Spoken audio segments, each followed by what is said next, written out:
మీరు ఆ లెక్కనే చెప్తున్నారంటే, సరే మీరు ఏ కోణంలో నుంచి లెక్కేసుకుంటున్నారో చెప్పండి అన్న. అప్పుడు ఎవరు మన నాకు బాగా పేరు గుర్తున్నదైతే బాజిరెడ్డి గోవర్ధన్ రెడ్డిను, గౌతమ్ రెడ్డి వీళ్ళు గుర్తున్నారు.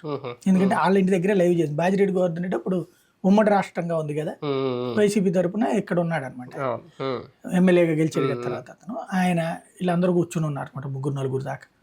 వాళ్ళందరూ మాట్లాడినప్పుడు నేను అన్నా అనమాట, శ్రీకాకుళం నుంచి నేను అబ్జర్వ్ చేసుకొచ్చింది ఏంటంటే, కాంగ్రెస్కున్న వ్యతిరేకత మీ మీద పడుతోంది.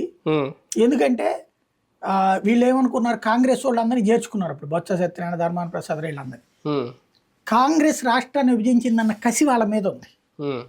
ఆ కసి మీకు రిఫ్లెక్ట్ అవుతోంది, అది మీకు మైనస్ అవుతోంది. అంటే లేదు శ్రీకాకుళం ధర్మాన వచ్చాక మాకు పెరిగింది, ఈ లెక్కలు వేసుకున్నారు. అది పెరగలేదు అన్నది నేను గ్రౌండ్లో ఆయా నాయకులతో కూడా మాట్లాడినప్పుడు తెలిసిన అంశం. ఈ ట్రిప్ అంటే మనం బయట తిరిగింది లేదు కాబట్టి చెప్పలేం. 2019లో మనం ప్రైమ్ 9 తరపున గ్రౌండ్లో వర్క్ చేశాను కాబట్టి నాకు అప్పుడు కొంత అవగాహన ఉంది. రిపోర్టర్లతో ఎప్పటికప్పుడు హోంవర్క్ చేయించాం కాబట్టి మినిమం ఒక 5 కోట్ల నుంచి 10 కోట్లు ఖర్చు పెడితే మంచి సర్వే చేయించవచ్చు. అది మనకి ఇప్పుడు ఆ స్టేటస్ లేదు కాబట్టి చేయలేదు. ఇప్పుడు ఇక్కడ వీళ్ళ లెక్కలు ఎట్లా ఉంటాయి అంటే, ఎవడి ఆస్పెక్ట్ వాళ్ళకు ఉంటుంది.